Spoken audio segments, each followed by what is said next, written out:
এই যে আন্দোলনটাকে ভিন্নভাবে প্রভাবিত করে বামপন্থী ত্যাগ দিয়ে বিভিন্ন ধরনের রাজনীতি তারা করছে। ক্ষমতাসীন যেসব দলের ছাত্র সংগঠনের নেতারা আছে বা শিক্ষার্থীরা আছে তারা বরং এইটাকে ট্যাগিং এর রাজনীতি হিসেবে আরেক অন্যভাবে প্রবাহিত করার চেষ্টা করেছে। আমরা যারা ঢাকা বিশ্ববিদ্যালয়ে পড়াশোনা করি এক সময় আমরাও ঈর্ষা করতাম যে জাহাঙ্গীরনগর বিশ্ববিদ্যালয়ের মতো ক্যাম্পাস সবচেয়ে বেশি নিরাপদ ক্যাম্পাস এবং এখানে নারী শিক্ষার্থী যারা আছে তারা অবাধে চলাফেরা করতে পারে, কিন্তু আসলে সেই ঘটনাগুলো বারবার আমাদেরকে ভুল প্রমাণিত করছে। এই যে কয়েকদিন আগের যে ঘটনাটা যেখানে আমরা দেখতে পেয়েছি একজন নারী শিক্ষার্থীকে বহিরাগত একজন লোক এসে তাকে ধর্ষণ করার চেষ্টা করেছে এবং একই সাথে হত্যার চেষ্টা করেছিল, এবং সেই ফুটেজগুলো যখন সিসিটিভি ক্যামেরায় দেখানো হয় তখন কিন্তু ওই জাহাঙ্গীরনগর বিশ্ববিদ্যালয়ের প্রক্টর একটা কথাই বলেছিল, দেখো আমাদের ক্যামেরার কি ভালো কোয়ালিটি, যেখানে ভয়েসটা ক্লিয়ার শোনা যাচ্ছে। একজন বিশ্ববিদ্যালয়ের প্রক্টর যার কাজ হচ্ছে বিশ্ববিদ্যালয়ের শিক্ষার্থীদেরকে নিরাপত্তা দেওয়া, সেটার বদলে তিনি আসলে আনন্দিত হয়েছেন যে তাদের বিশ্ববিদ্যালয়ের সিসি ক্যামেরাগুলো খুবই চমৎকার। এত ব্যর্থ প্রক্টর হওয়ার পরও আমরা দেখতে পেয়েছি যে এই ঘটনাটা ঘটার পরও আমরা কোনো ধরনের যে স্টেপগুলো নেওয়ার কথা,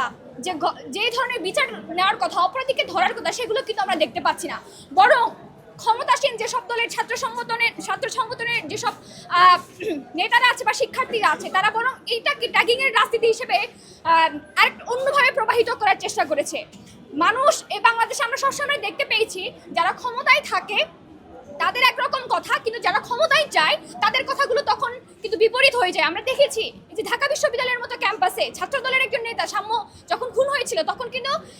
প্রক্টরকে পদত্যাগ করার কথা বলা হয়েছিল, কিন্তু যখন অন্য শিক্ষার্থীদের ধারা এই জিনিসটা হয় তখন কিন্তু এই কথা আর আসে না, কারণ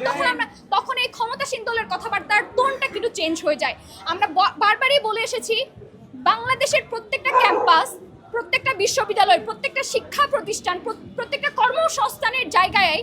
যেন নারী বান্ধব করা হয়, কিন্তু তারপরও আমরা বারবার দেখতে পাচ্ছি এই বাংলাদেশে যত ধরনের শিক্ষা প্রতিষ্ঠান আছে সবগুলো কিন্তু নারী শিক্ষার্থীদের নিরাপত্তা দিতে ব্যর্থ, এবং সবচেয়ে এটাও দুঃখজনক নিরাপত্তা দিতে তো ব্যর্থ, সে সাথে তাদের যে ব্যর্থতাগুলো আছে যারা এই অপরাধগুলো করছে তাদেরকে যে ধরার চেষ্টা বা বিচার করার যে চেষ্টা সেটার একটুকু প্রচেষ্টাও কিন্তু আমরা দেখতে পাইনি। বরং আমরা দেখতে পেয়েছি তারা নির্লজ্জভাবে কীভাবে ক্ষমতার গতিতে বসে থেকে তারা আন্দোলনকে বিভিন্নভাবে প্রতিহত করার চেষ্টা করে, এবং ক্ষমতাসীন দলের বাকি যেসব শিক্ষার্থী বা ছাত্র সংগঠন আছে তারা কিন্তু এই সংহতি না জানিয়ে বরং এই যে আন্দোলনটাকে ভিন্নভাবে প্রভাবিত করে বামপন্থী ত্যাগ দিয়ে বিভিন্ন ধরনের রাজনীতি তারা করছে। আমরা সুস্পষ্টভাবে বলতে চাই ঢাকা বিশ্ববিদ্যালয়ের পক্ষ থেকে জাহাঙ্গীরনগরের যে ঘটনাটা ঘটেছে ধর্ষণ চেষ্টার ছাড়াও যে এরপরে আরও 3টা ঘটনা হয়েছে, বোধহয় 4টা কি 3টা ঘটনা ঘটেছে, সেগুলোর যেন একটা বিচার করা হয় এবং সুস্থ তদন্ত করা হয়। এবং জাহাঙ্গীরনগর বিশ্ববিদ্যালয়ের নারী শিক্ষার্থীরা আমরা দেখেছি গত একদিন আগে তারা কিন্তু সারা রাত ধরে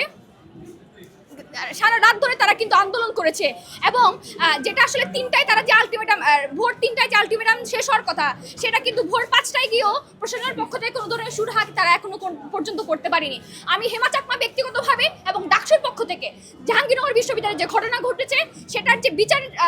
চাওয়া হচ্ছে সেটার পক্ষে পূর্ণ সম্মতি জানায়, এবং একই সাথে বলতে চাই শুধুমাত্র ঢাকা বিশ্ববিদ্যালয় না বাংলাদেশের প্রত্যেকটা বিশ্ববিদ্যালয়ের ছাত্রছাত্রী সহ দেশের যে যারা আসলে নারী বান্ধব ক্যাম্পাস চাই তাদের সকলকে আমি আহ্বান জানাই আপনারা এই আন্দোলনের সাথে থাকুন, আপনারা এইসব অপরাধীদেরকে ধরার জন্য যে ধরনের কথাবার্তাগুলো বলা দরকার সেখানে সম্মতি প্রকাশ করুন, এবং একই সাথে এটা বলে আমি আমার বক্তব্য এখানে শেষ করছি।